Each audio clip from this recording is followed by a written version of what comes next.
ndị Igbo n'ụlọ ọnụ mmanwụ n'ọkịrịdọ nwanre na-ekwu taking my time wee kpaa akụ Zion nwa Idume si ka mmalụ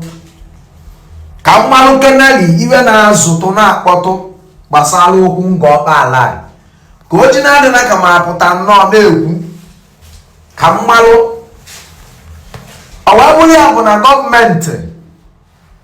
gọọmenti approve Zion ministry idevelop nga ọkpa ala and the elders na ndị igwe eji wee mmalụ nga ọkpa ala approve even na mbọsị eme 3 days powerful prayer eme 100 days prayer emechi na nga ọkpa ala na ndị igwe obodo dịgasị iche iche nọ mana nga ọkpa ala ma ala ndụ nga ọkpa ala bịachara dị ije sorokwa aka ọnụ gọzie ana gbaa mmiri na ana approve o si gara n'iru kedụzi ka a ga-esi nọkata unu ebulukwa okwu bịa si malụkwanụ na development ka a na-eweta n'ala Igbo anyị arụkwanụ skuulu jeenu chekie history of synagogue church of all nations ndị niile bi around synagogue church of all nations which na-agafete m na synagogue tata. I passed through synagogue today. I sent a video because na ndị a na-ejideme ndị na-ese ndị na-apị phone na ya moto nọcha there. Mana agafe m there and I was able to see the development, how rich that area is to compare with the synagogue church of all nations bidoro. Onye melunji wese mba na mma akpa akụ Zion as the engineer in charge, as the personal representative of Evangelist Ebuka Obi in the engineering sector of the development of Ngopala. The site manager or foreman of that particular project. Billions of dollars project. Now where go development na abata there. Even nas na mo aputa out. Eba ya luga see not the possible self. Na ye we mini airport there. Nobody even make there na ya le nwe hangar. Ebe copter. Ya nada.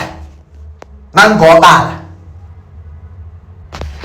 Nobody even make there na ya le nwe all the security department here na Federal Republic of Nigeria, my Air Force, my Army, my Police, my Navy, na mancha ye where their mini base na ngobala. Nima na kwani na ngobala is now. Obu ni na go even go to Ministry of Works, Imo State Ministry of Works. Ijeju about the project plan Zion ministry will form Ngopala. Ijeju say about it.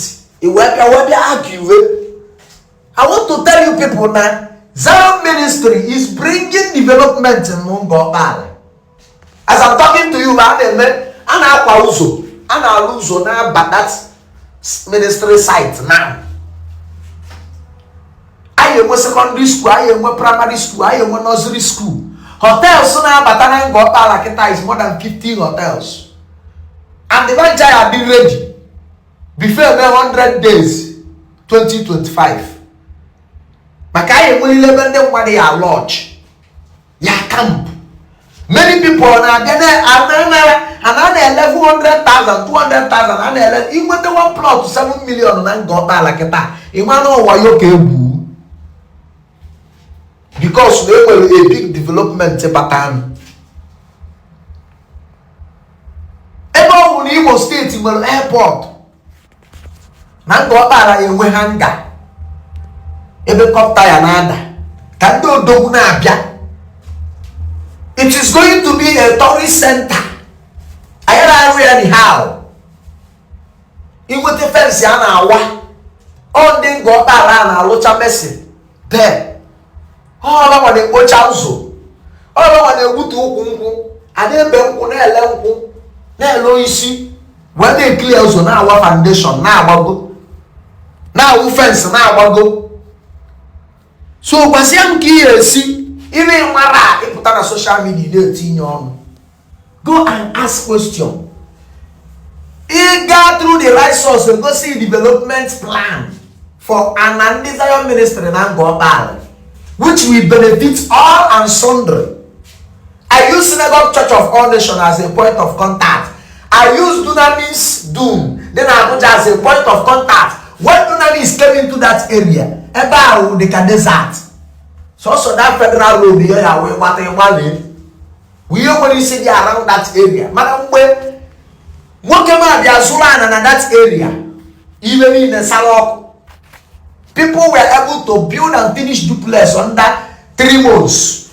Standard houses and duplex were built, hotels were built, apartments were built. But they were on a single program in that vicinity. It went a large turn up, a large economic turn up for all and sundry.